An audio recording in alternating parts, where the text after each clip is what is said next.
বর্ষসেরা তরুণ খেলোয়াড় বাছাই হবে।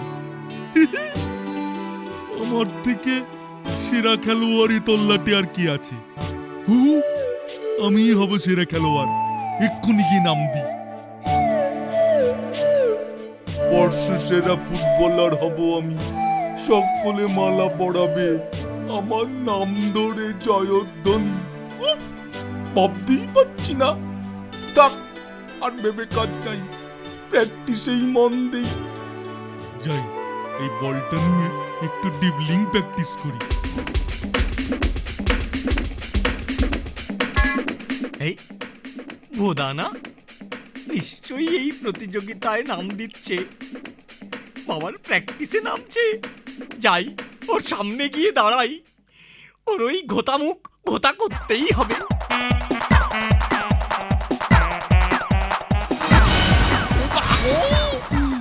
আবার কি?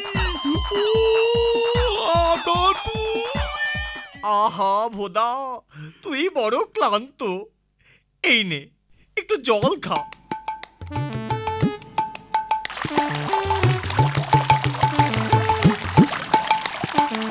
ওহো ভোদা, আমার লক্ষ্যটা বোধহয় ঠিক হলো না। কত ছাড়া পানি, জামাটা একেবারে ভিজিয়ে দিল।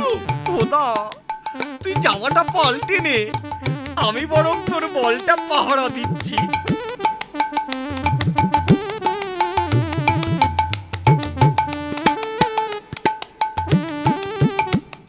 ভোদা, বলটাকে তুই কত দূর পাঠাতে পারিস দেখি।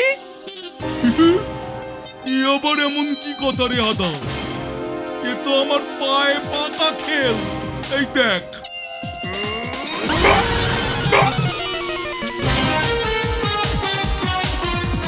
এটা যে প্লাস্টিকের টুকরো। তোর ভাগ্যটাই খারাপ ভোদা, এবার আর তুই বর্ষসেরা খেলোয়াড় হতে পারলি না।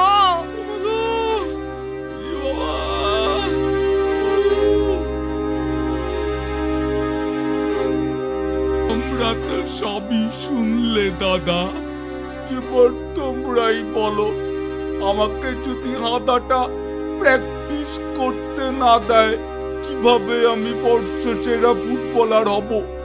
কিভাবে আমাদের পাড়ার সম্মান থাকবে?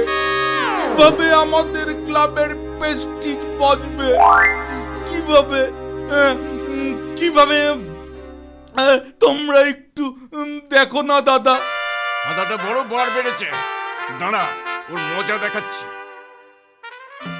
আমি একাই খেলবো নাকি?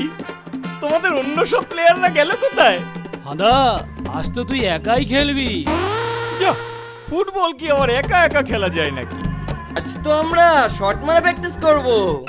ও, এই ব্যাপার। আমার পায়ে যা জোর আছে, মনে হয় না তোমরা কেউ পারবে বলে। পায়ের জোরের থেকে তোর অন্য জায়গায় জোরটা একটু বেশি দরকার হবে রে হাদা। মানে একটু পরেই বুঝবি। এই তো ভোদাও এসে পড়েছে। যে হাঁদার পেছনে এই বলটা দিয়ে জোরে মেরে ওর গলা দিয়ে জোরালো আওয়াজ বের করতে পারবে, সেই হবে বর্ষসেরা।